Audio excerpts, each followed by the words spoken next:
We might go to question time. I'll call Senator Birmingham.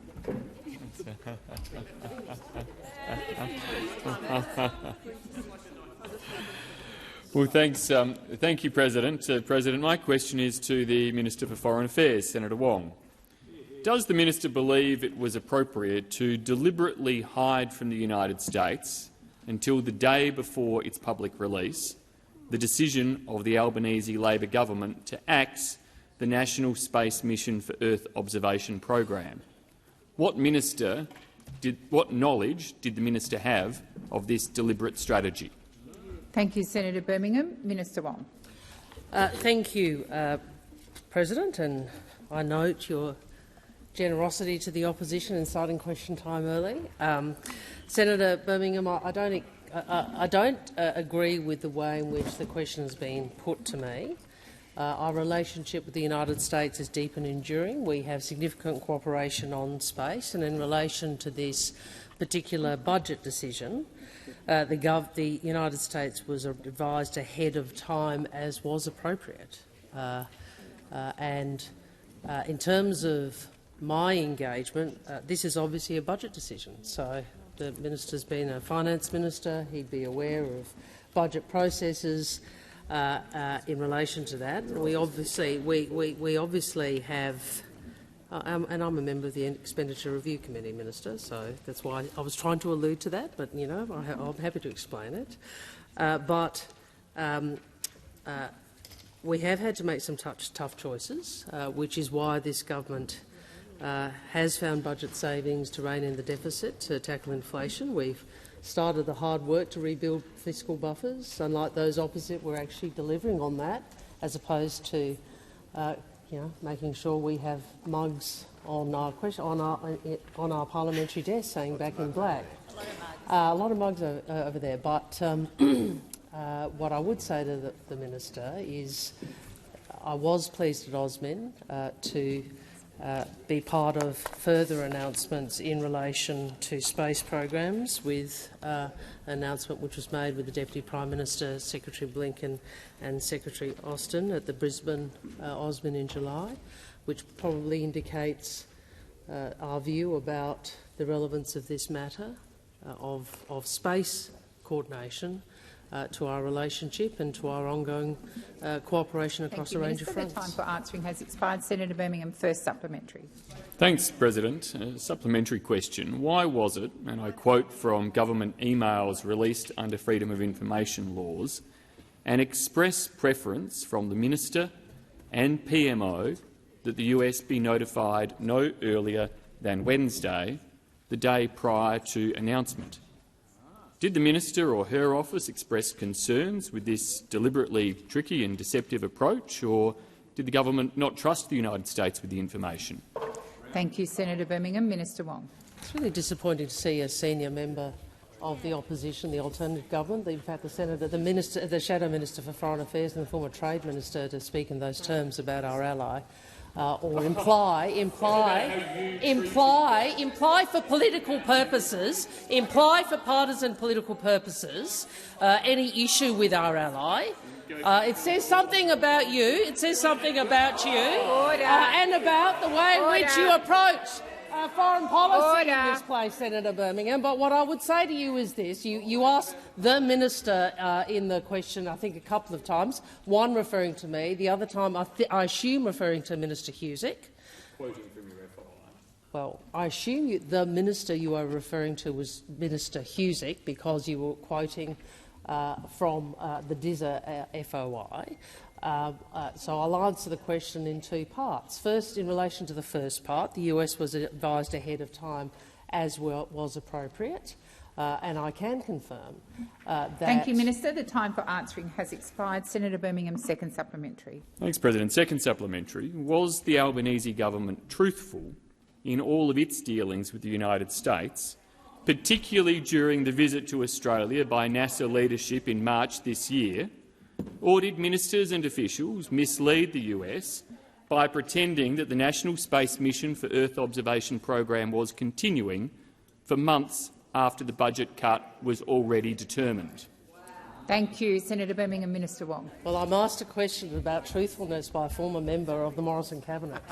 I'm asked a question about truthfulness in relation to discussions with other allies. I mean, I might remember Senator Payne when she was dispatched along with the then Defence Minister, who were not allowed to do anything other than, if not deliberately mislead, certainly mislead by omission, the government of France and their counterparts in France because of Mr Morrison's obsession with secrecy.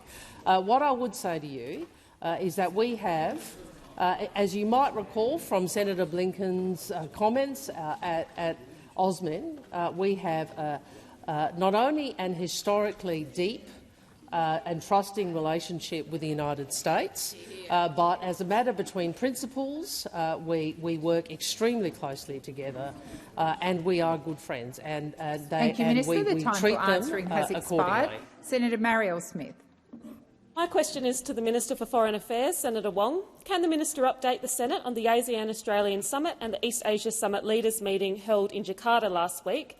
What progress can the Minister report on advancing Australia's economic interests in the region, and what can the Minister advise the Senate on in terms of our efforts with our regional partners to maintain stability and prevent conflict? Thank you, Senator Smith. Minister Wong. Thank you very much, and I appreciate the question from Senator Smith and her engagement on so many matters, but including on her interest in international matters and, like all of us, how it is that Australia navigates these very challenging strategic times to ensure peace, stability and prosperity. Last week I did join the Prime Minister at the successful ASEAN-related summits. Now, of course, this includes principally, at leaders' level, the East Asia Summit, where regrettably Russia has been a spoiler at the East Asia Summit. And last year, people might recall, Russia prevented agreement on a leader's statement, and once again this year they sought to undermine these efforts. Can I perhaps speak briefly about why the East Asia Summit is so important to Australia? We share an interest with ASEAN and the other members of the EAS in ensuring that this summit, which is such an important security forum for our region, operates effectively.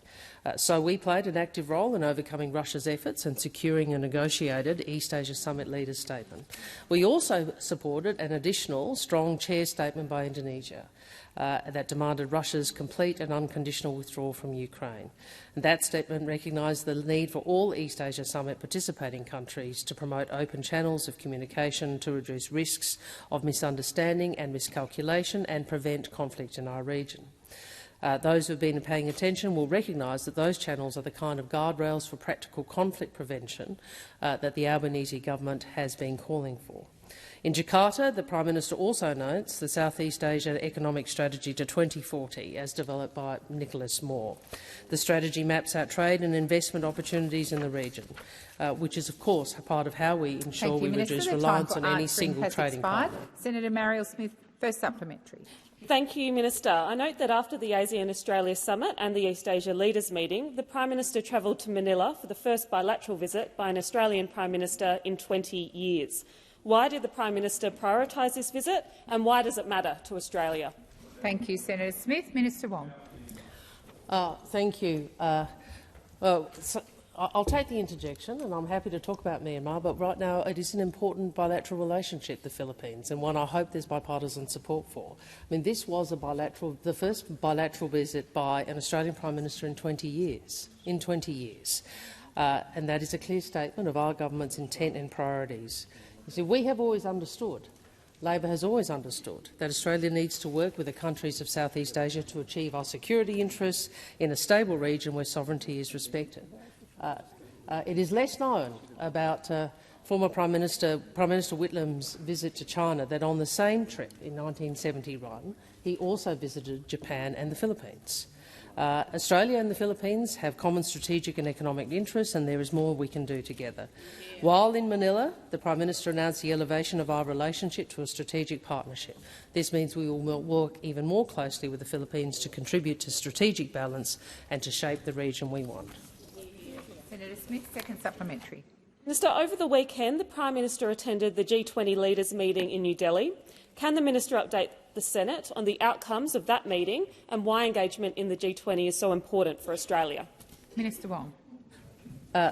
Thank you, President, and thank you to Senator Smith for this question about the G20. And our engagement with the G20 has never been more important, given the circumstances the world faces.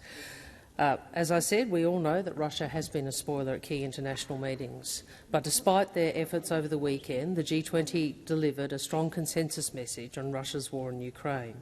The statement was clear about the need to respect the UN Charter, the principles of territorial integrity and sovereignty, and it called on all states to uphold the principles of international law. And the point that must be made over and over again in relation to Ukraine is that the principles in the Charter and the principles of UN of territorial integrity and sovereignty protect all of us.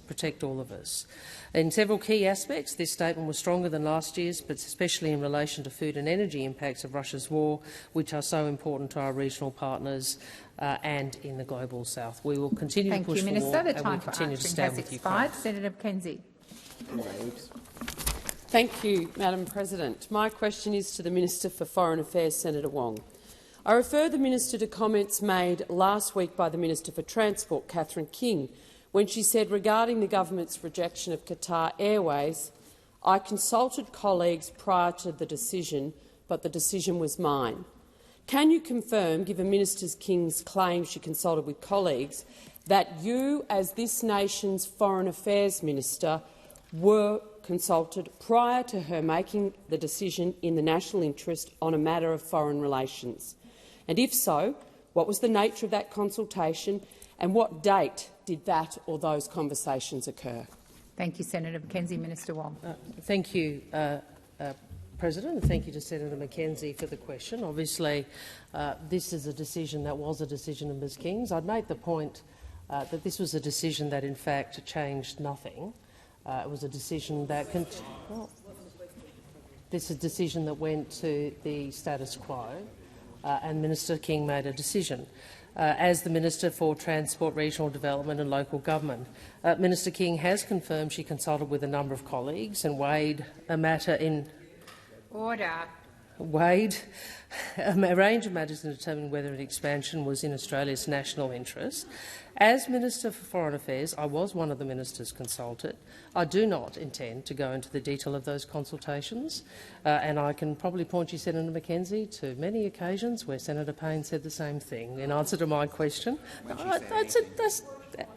Minister Wow. Wong, please You can take resume point of your order seat. on that. I just answered your question. Minister Wong, please resume your seat. Senator McKenzie. On direct relevance, I fully appreciate Senator Wong's your point not of order, going to Senator the detail McKenzie. of the conversation. It was my question, President, was the date that those conversations occurred. Thank you, Senator McKenzie. Thank you, Senator McKenzie. Your question went to the nature and the date, and the minister is being relevant. She may not be answering in the way that you want, but the minister is being relevant. Minister Wong, please continue. I'm sorry, Senator Ruston. Did you have something to say you wanted to say to me? Order. Another foreign policy genius. Senator The Wong. minister considers a range of factors when determining expansion of bilateral air rights is in our national interest, as did Mr McCormack when he made an identical decision. I have made clear I don't propose to go through detail of that. Certainly, one of the things I would say about the way our government operates is we do have discussions with colleagues and consultations with colleagues, but I have responded to the question and I have nothing further to add other than to make this point. This is a decision that is consistent with the decision that Minister McCormack made.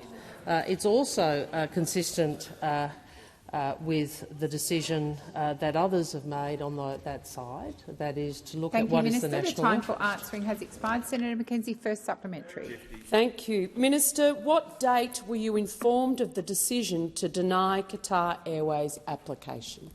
Thank you, Senator McKenzie. Minister.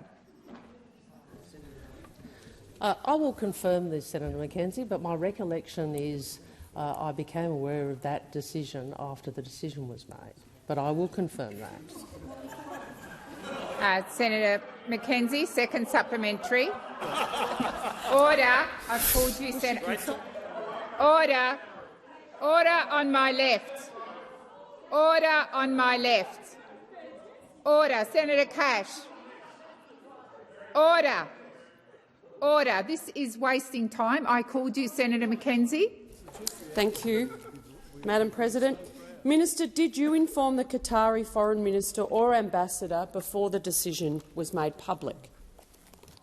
Minister Wong.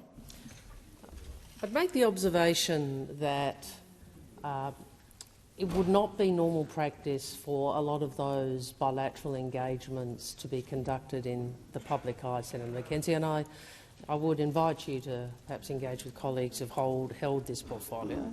What I would say to you is that I'm just wondering if Senator Ruston would like to say something. Please continue answering the question. Order. Minister Wong, please continue answering the question. Minister Wong, have you finished your question? So there are. I would not normally, or nor would anyone in this. Foreign policy. You did Senator Watt. I would not normally, nor would I think anyone in this role, go through chapter and verse what is discussed between interlocutors at foreign minister level. I would say to you that we continue to engage with Qatar on a range of issues. Thank you, Minister. The time for answering has expired. Senator Cox. Thank you, President. I rise to ask a question of the Minister representing the Minister for Resources, Minister Farrell. Just last week, Energy Resources Australia announced their intention to apply for an extension of their lease at Jabiluka mine, which sits within Kakadu's National Park. It is estimated that the uranium deposit at Jabiluka is one of the largest in the world.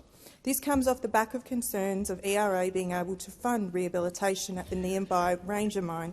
It also occurs in the context of Australia not being a party to the Treaty on the Prohibition of Nuclear Weapons. My question to the Minister is, has the government had an application for the extension of uranium mining at Jabiluka? Thank you, Senator Cox. Minister Farrell. Thank you, President, and I thank Senator Cox for her question and her courtesy in giving us some advance notice about the nature of the question. An application for the renewal of the Jabiluka mineral lease is not currently before the government, so if ERA have made that statement, they have not formally made an application for an extension of that licence. However, we will consider information about Jabiluka at the appropriate time. As you say, it's in the heart of the Kakadu National Park, and that discussion will take place in good faith with all of the parties involved. If ERA do finally apply for the renewal of the lease, it's the Northern Territory Minister who will have to consult with and act on the advice of the Commonwealth before advising ERA of its decision.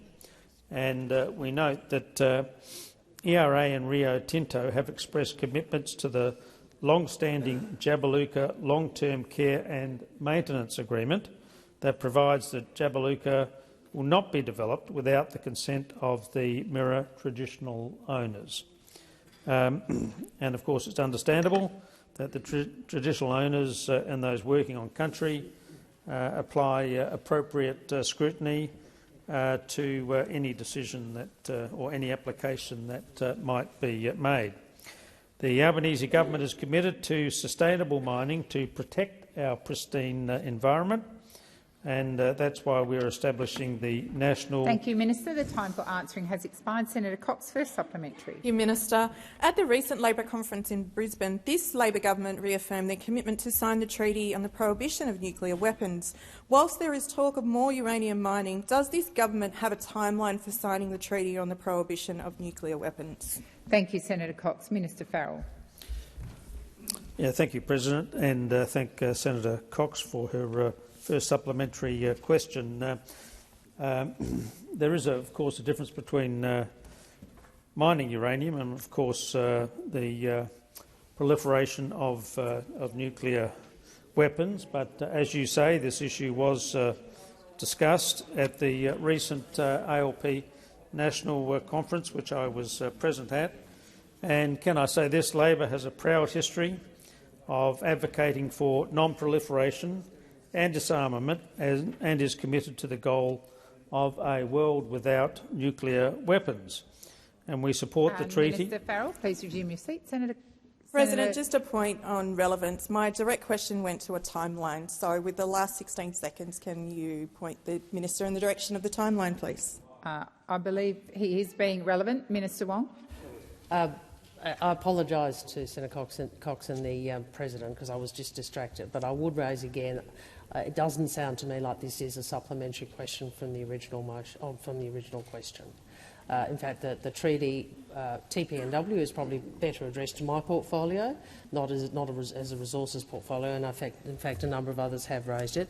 And certainly I don't recall the treaty being discussed in the primary question. So I will ask.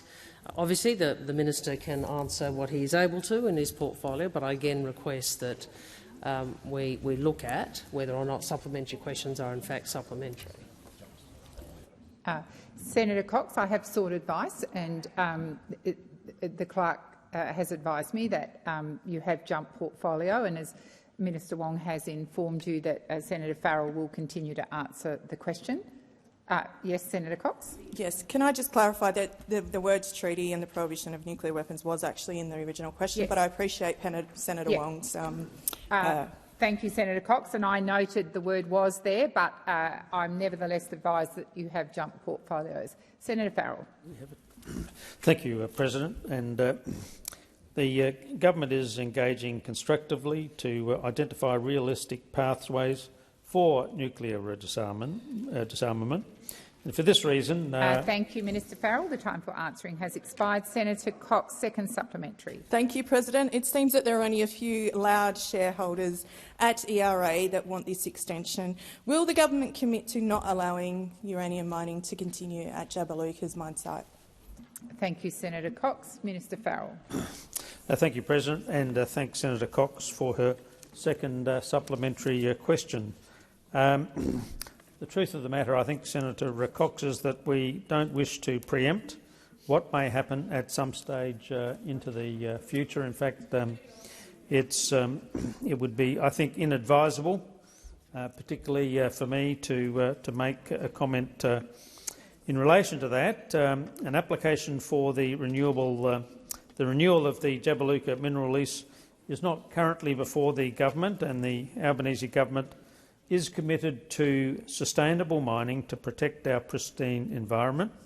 That's why we are establishing the National Environment Protection Agency. The government recognises the Mirarr people are opposed to mining at Jabiluka. And the government recognises that ERA and Rio Tinto have a commitment to the long-standing Jabiluka long-term care. Thank you, Minister Farrell. The time for answering has expired. Senator Walsh. Thank you, President. My question is to the Minister representing the Treasurer, Senator Gallagher. Minister, since the Albanese Labor government took office 16 months ago, getting wages moving again has been a top priority. At a time when cost of living is an issue for Australians, we know that better wages will help to ease the pressure on household budgets. What measures has the government already delivered that will get more people into work and see them get better wage outcomes? Thank you, Senator Walsh. Minister Gallagher. Thank you, President. I thank Senator Walsh for the question and for Senator her Ruston. years of advocacy in supporting wages for workers across this economy. It is good news, President, that we have seen the fastest increase in wages for some time. We've got Senator new Ruston, ABS data. you. I know Senator Ruston hates it. I know she hates it, but the reality is Minister, that please resume your seat. Order on my left. Senator Ruston, that's 3 or 4 times I've called you. Minister Gallagher, please continue. The reality is that under the former government, wages were growing at 2.4% for average workers, and they are now increasing by 3.9% in the first year of the Albanese government. So workers are better off. Workers are always better off under a Labor government because they know that we have their back, that we care about the wages that they earn, because we know what a difference it makes every day and every week when you're putting your budgets together, your household budgets, what a difference it makes if you are seeing improvements in your wages and improvements in the security of your jobs. And that's what those opposites spent 10 years undermining. They undermined wage increases, they undermined job security, and we are here in yet another area cleaning up the mess that was left behind by those opposite. The average worker, President, is earning $1,400 more a year than they would have under the wages increases under our government, that if they'd continued to grow in the way that they had been growing under the former government at just such a 2.4%.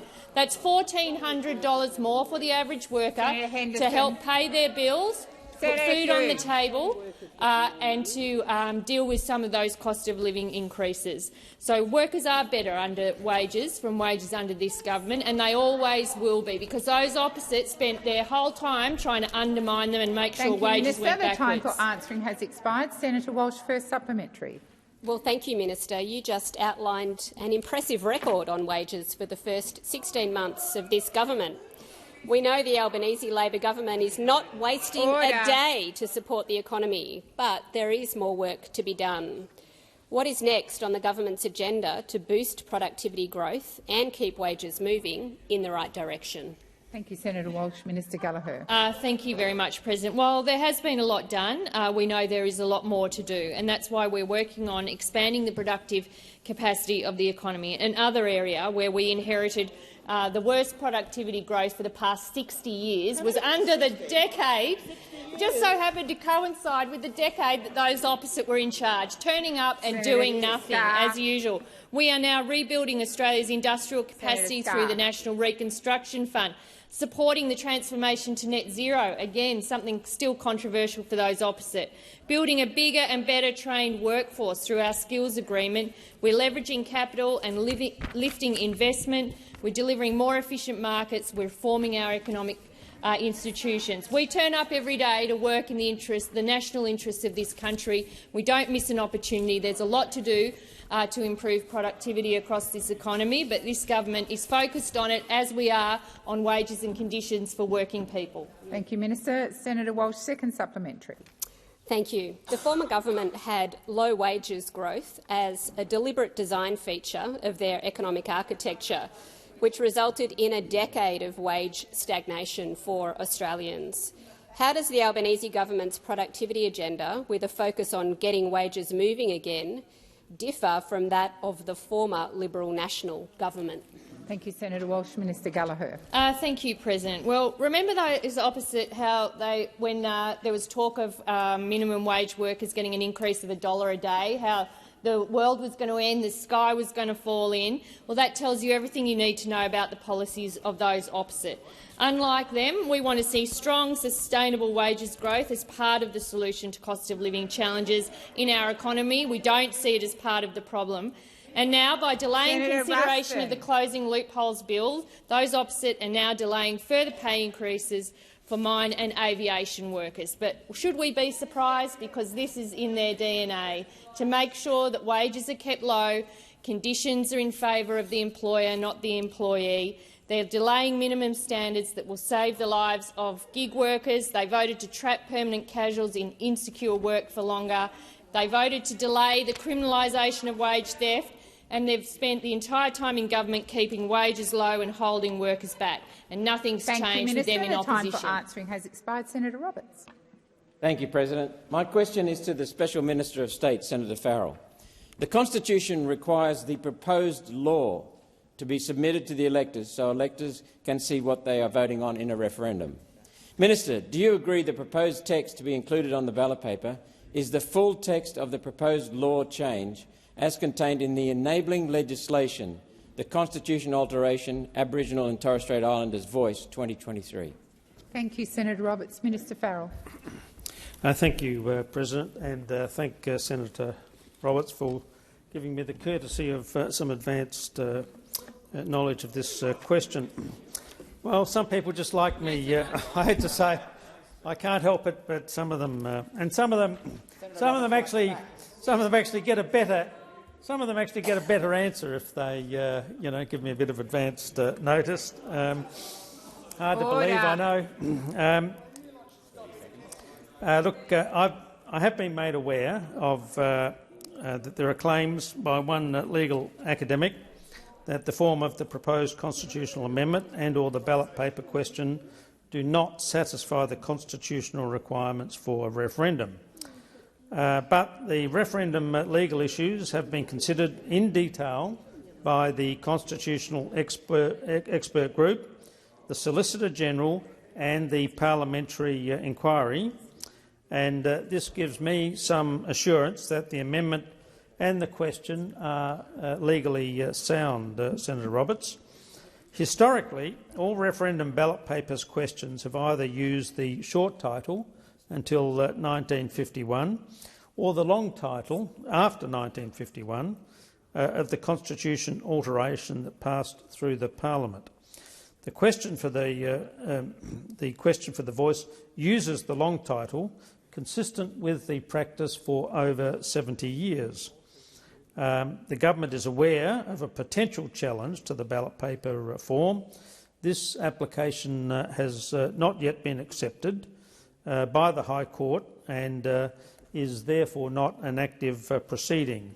And at this point, I'm advised that it probably is inappropriate to comment further on that possible legal challenge. Thank you, Minister.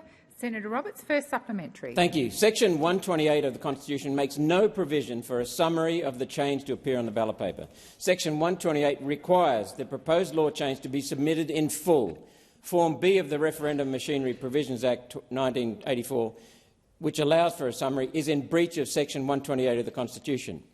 Minister, will you ensure the Voice ballot paper is compliant with the constitutional provisions for a referendum? Thank you, Senator Roberts. Minister Farrell. Thank you, President, and thank Senator Roberts for his first supplementary question. Yes, Senator Roberts, I will ensure that the wording in the question on the referendum on the 14th of October is compliant with the Constitution. Can I reiterate my earlier answer that all of the advice that I've got from the Constitutional Expert Group, from the Solicitor-General and from the Parliamentary Inquiry that examined this issue is that it does meet the existing constitutional requirements. I should say that my office has at all times tried to facilitate your ability to get advice directly from the AEC about any issues that you might have with the ballot paper, and I invite you to... Thank you, Minister. The time for answering has expired. Senator Roberts, second supplementary. Thank you. A case could and will be made to the High Court that including a misleading, feel-good summary on the referendum ballot paper, rather than the actual details of the change, is a breach of Section 128 of the Constitution, which may have the effect of misleading voters and rendering the result void. Minister, are you or your government about to make a $364 million mistake? Thank you, Senator Roberts. Minister Farrell. Thank you, President. Thank Senator Roberts for his second supplementary question. No, I don't believe so. I have seen some of the reports that you are referring to. Interestingly, one of the reports I think that you're relying on was from Michael Detmold, who was my constitutional law lecturer in 1972 at Adelaide University. But that doesn't mean,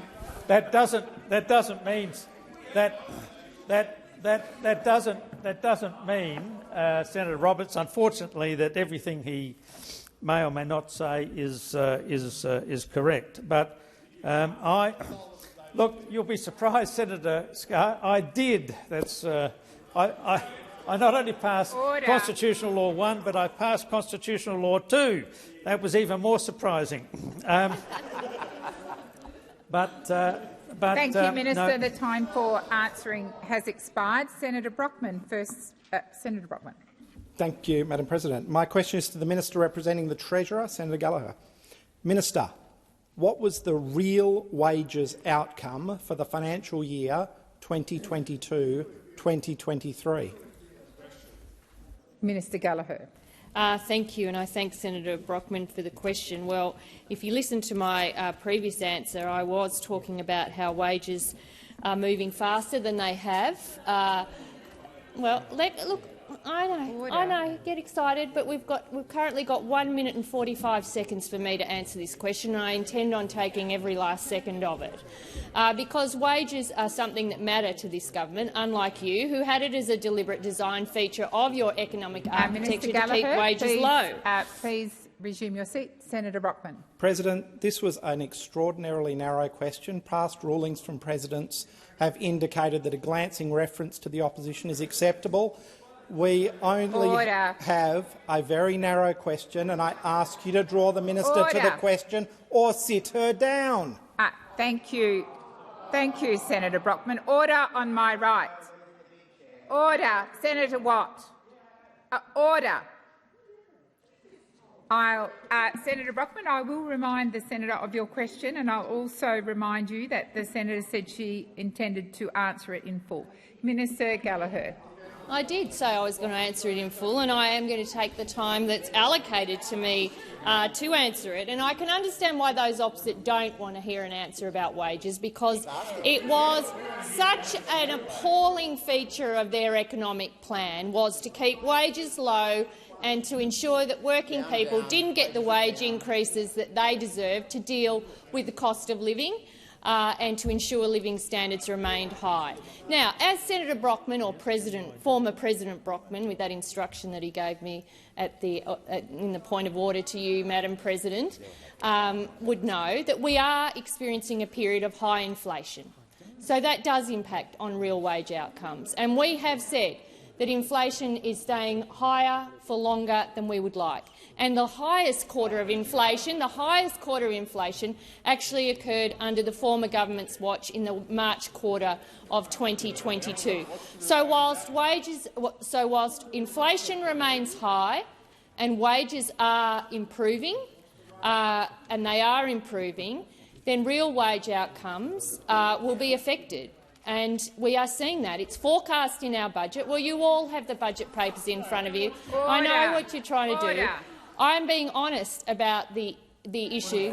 Minister Gallagher, please resume your seat. Senator Birmingham. President, the minister has had 1 minute and 50 seconds now of the 2 minutes she intended to use every possible second before answering the question. In the remaining 10 seconds, I invite her to be drawn to the very specific question: does Minister Gallagher know what the real wages outcome was for 22-23, and will she tell the Senate? Thank you, Senator Birmingham. I'll draw the minister's attention to the question. Minister Gallagher. Thank you. Well, CPI was, I believe, was 6%, and wages was in the order of 3.6 from memory for the 22-23 financial year. Has expired. Senator Brockman, first supplementary. So, negative real wages. Reporting from Ellen Ramsey from NCA Newswire and Kimberly Keynes in today's West Australian quotes Treasury analysis claiming that the average Australian worker is $3,700 better off than a year ago. Does the government really think it can con Australians into believing they are better off under an Albanese government, given that the Treasury analysis quoted does not take into account the impacts of inflation and a year of falling real wages under your government? Thank you, Senator Brockman. Minister Gallagher. Thank you. Well, the analysis is correct, and under the average outcome of 2.4%, you would be getting less than you are getting now because we supported the minimum wage increase. Please resume your seat. Order. Senator Wong and Senator Birmingham. Minister Gallagher. Because they have a government that argues for the minimum wage workers to get a wage increase. Remember those submissions that your government didn't actually support? That we supported a wage increase for aged care workers, 15%. Not only supported it, funded it, making a real difference. So yes, the analysis is correct, and this government takes wages and wage increase seriously, unlike you, which kept them deliberately low for the past decade. That's what working people got, a decade of wage stagnation, because that is the economic architecture that you put in place. And as inflation moderates and wages grow, we will see real wage growth. And the budget published this months ago, I'm surprised you've just cottoned onto it. Thank you, Minister. Senator Brockman, second supplementary. Minister, despite this government's extreme spin, can you explain how Australians are richer when last week's national accounts showed GDP per capita had fallen for 2 consecutive quarters under Labor and by negative 0.3% over the year to June? Senator Gallagher. Well, working people are better off under Labor because, one, we actually want them to get wage outcomes and are putting in place policies to deal with it, because we're investing in skills and jobs of the future, because we're bringing back advanced manufacturing and creating investment opportunities for businesses in this country. We're dealing with the economy's single biggest transformation opportunity with the transition to net zero, again something that those opposites still haven't come to terms with or agree with. These are the issues that governments need to focus on so that we can seize the opportunities, not just for this generation but for generations of the future. So that is why we've been so focused on our economic plan, on making sure we're getting the settings right, and improving workers' wages and improving workers' conditions are part of that economic plan, because we care about working people and their lives, unlike those opposite. Senator Steele-John.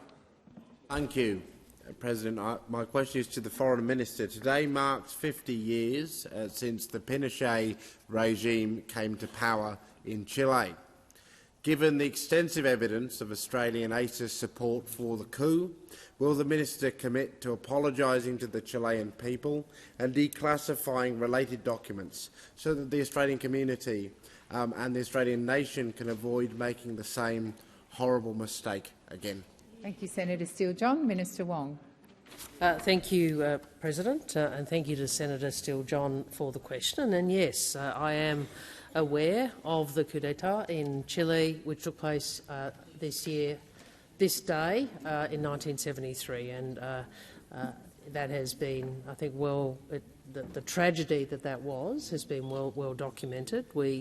On this anniversary, we recognise the widespread suffering, the torture, enforced disappearances, human rights abuses which occurred during the brutal dictatorship for over 17 years. And I also want to recognise the Chilean diaspora and its contribution to Australia. There are many who arrived in this country as a consequence of what occurred in 1973 and the ensuing dictatorship. And this commemoration serves as a sombre reminder of the importance of safeguarding democracy and the rule of law against attempt to use violence for political gain.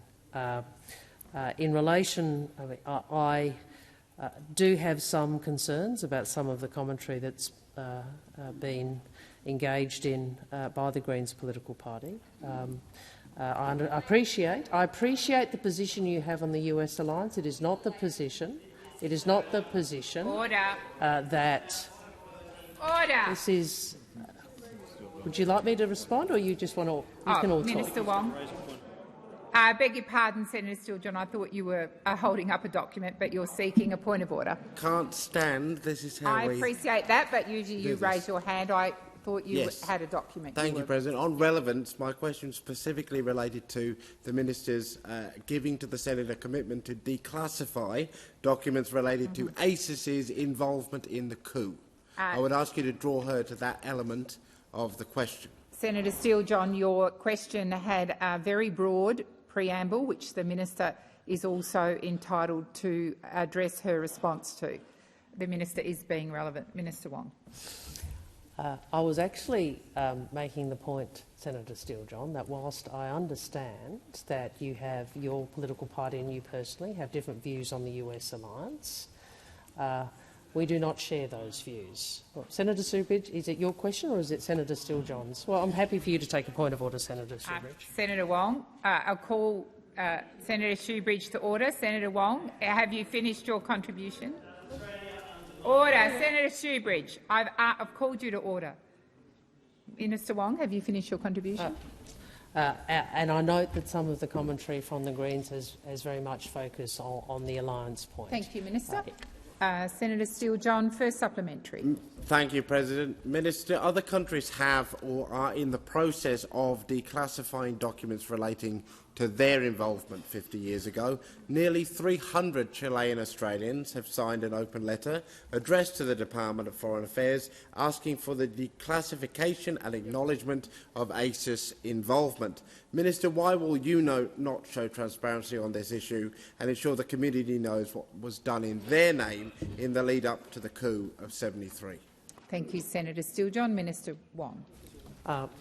Thank you, President, and to Senator Steele-John. What I would say is I certainly won't be, and no foreign minister would be responding to a declassification request on the floor of the Senate, and any request for declassification of national security documents would be considered in the usual appropriate way. It's not a political issue. It is consideration of how these matters should be dealt with. I appreciate the political point you're making, and I don't think it would be reasonable to suggest that anybody in this chamber would be anything other than horrified by what occurred in terms of the oppression during Chile's dictatorship. That what happened to the Allende government is something that many of us have been engaged with. Thank you, Minister. The over time for answering has expired. Senator Steele-John, second supplementary.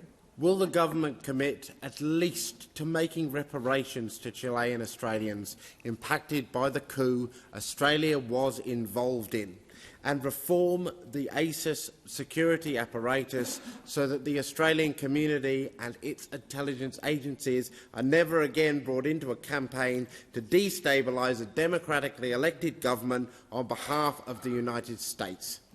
Thank you, Senator Steele-John. Minister Wong.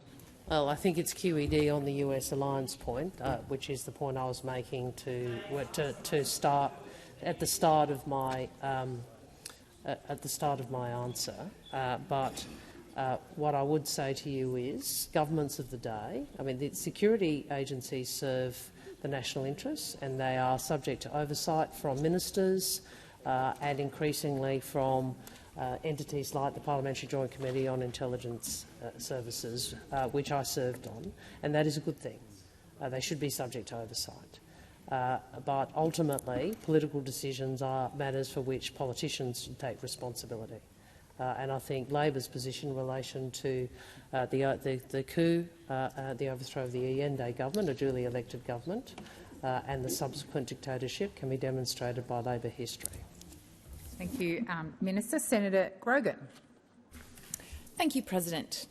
My question is to the Minister representing the Minister for Climate Change and Energy, Senator Wong. At last year's election, the Australian people resoundingly voted for action on climate change.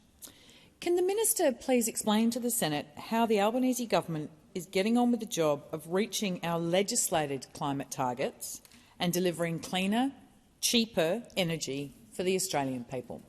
Minister Wong.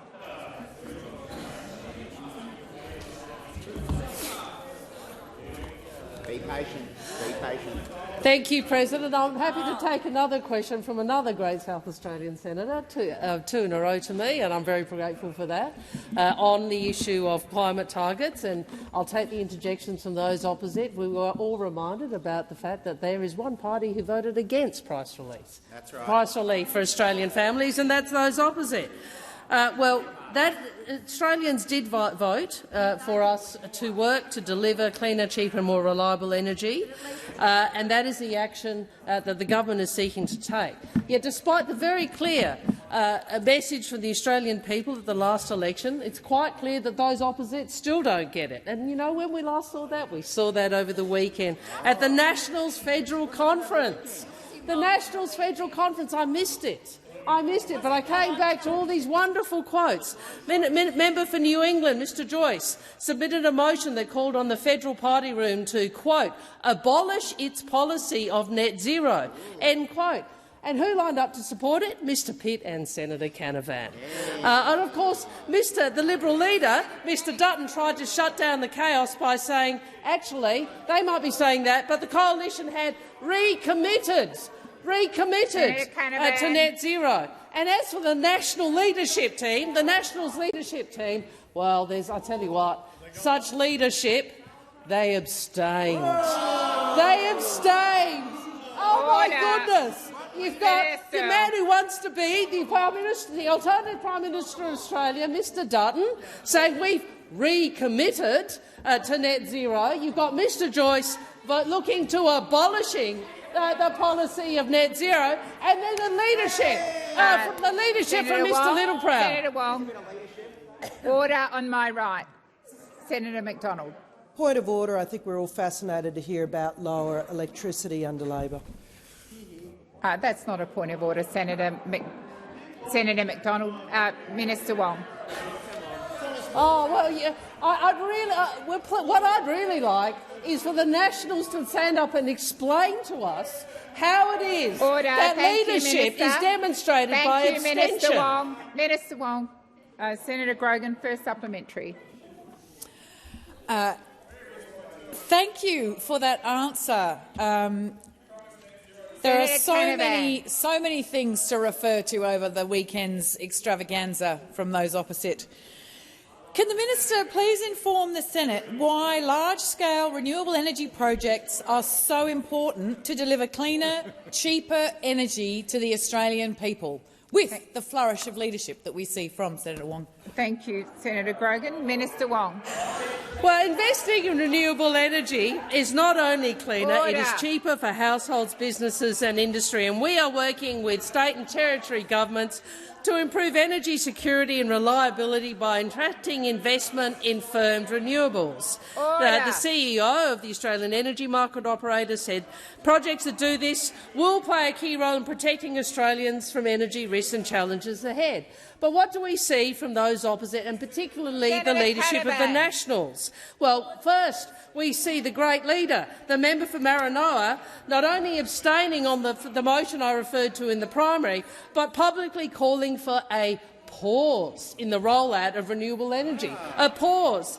And then another motion passed at their conference demanded a moratorium on all large-scale renewable energy projects. Large-scale renewable energy projects. I mean, who is actually running policy over there? Is it Mr Dutton, who's recommitted? Yep, Senator Canavan put his hand up. Minister Wong. Minister Wong, resume your seat. Minister Wong, thank you. Order. Order. Senator Grogan, second supplementary. Thank you, President. There are some who continue to promote the idea of nuclear power.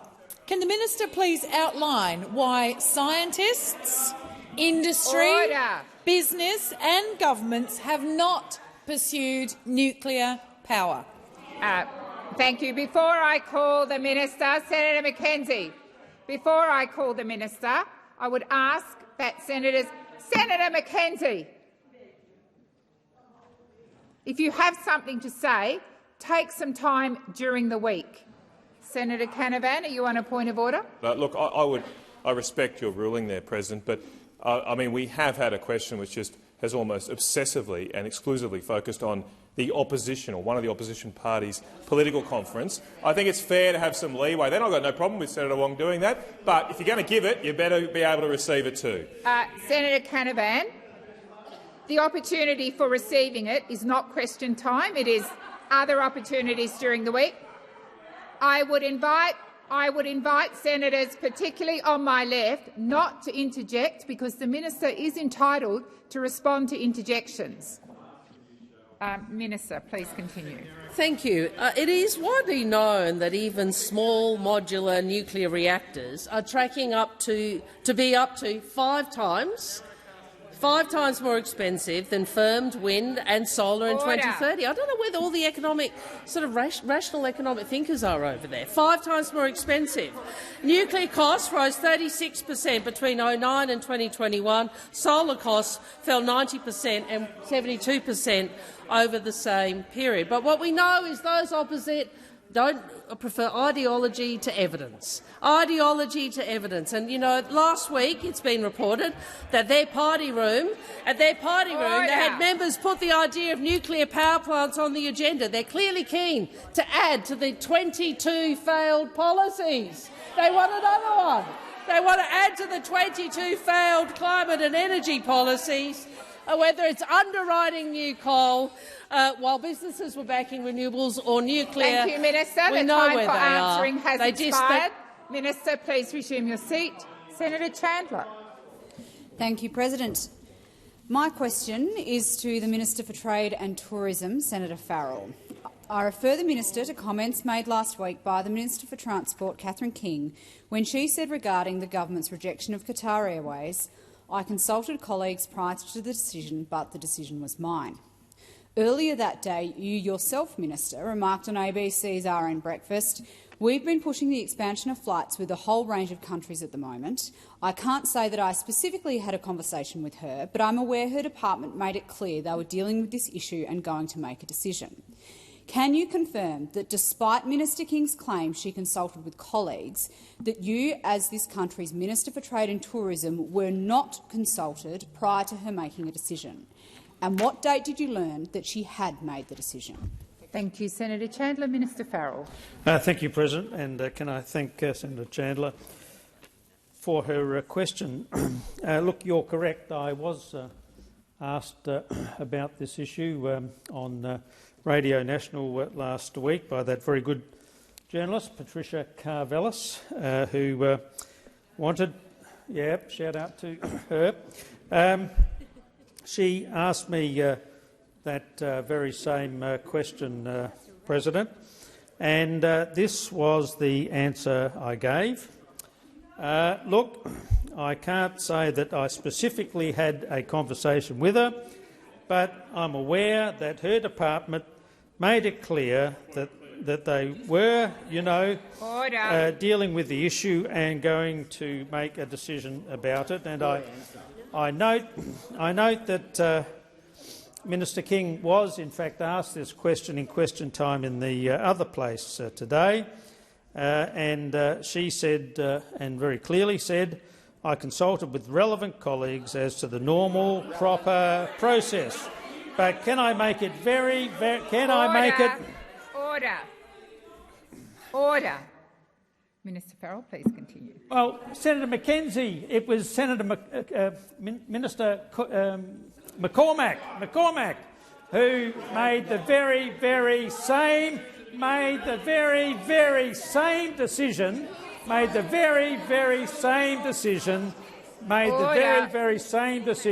that Minister King has made. But this is what Minister King said. Can I make it very, very clear yet again that the decision— Minister Farrell, please resume your seat. Senator Birmingham. President, point of order on direct relevance. And the minister's already killed a lot of the time by actually repeating the same quotes that Senator Chandler had in her question of Minister King. The question, though, was he consulted? Was he consulted? Does he have any knowledge of whether, in fact, somebody had a conversation with him or not? Senator Birmingham, the minister was referring to the first part of the question. I will draw the minister to the second part of the question. Minister Farrell. Thank you, President. Look, I made my position very clear on Radio National. Look, Order. I said, look, I can't say that I specifically had a conversation with her, but I'm aware that her department made it clear— thank you, Minister. The time for answering has expired. Senator Chandler, first supplementary. Thank you, President. Order Minister, on my right. Have you received any advice from your department regarding increasing flight capacity from other countries into Australia? And if so, was Qatar one of those countries? Thank you, Senator Chandler. Minister Farrell. Thank you, President. And this government routinely has discussions with other countries and other players in the aviation sector. I myself launched the Vietjet flight, first Vietjet flight from Ho Chi Minh City to Brisbane, and of course since that time, of course, there are flights now from Ho Chi Minh into to Perth.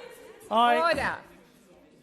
I also can report that subsequent to us getting a ban lifted on group travel from China into Australia, we've now got China Southern flying into Australia. Singapore Airlines, another. Minister, please resume your seat. Senator Mackenzie, I've called you over and over. I've got Senator Chandler on her feet. Senator Chandler, are you now going to your second supplementary? Thank you. President. Can you confirm for the record, Minister, that you and your department in fact recommended to the Minister for Transport that she grant the Qatar request to help deliver more flights, more seats, more freight capacity and cheaper airfares? Thank you, Senator Chandler. Minister Farrell. Thank you, President. What I can confirm, Senator Chandler, is that this government is serious about repairing all of the damage that you lot did to the tourism sector in the 2 or 3 years. Minister Farrell, please resume your seat. Senator Farrell. Senator Chandler, I beg your pardon. Point of order, President. On relevance, my question did not make any reference to the previous government. It was very specifically about the advice provided from the department. I'm going to remind the minister of your question. Minister, if you can get to Senator Chandler's question. Thank you. Thank you, President. Senator Mackenzie. Minister Farrell, please continue. Thank you. But unlike the way you treated the tourism industry in this country, we have started the process of rebuilding tourism in this country, and bit by bit, I don't know why you want to keep talking the tourism industry down. I don't,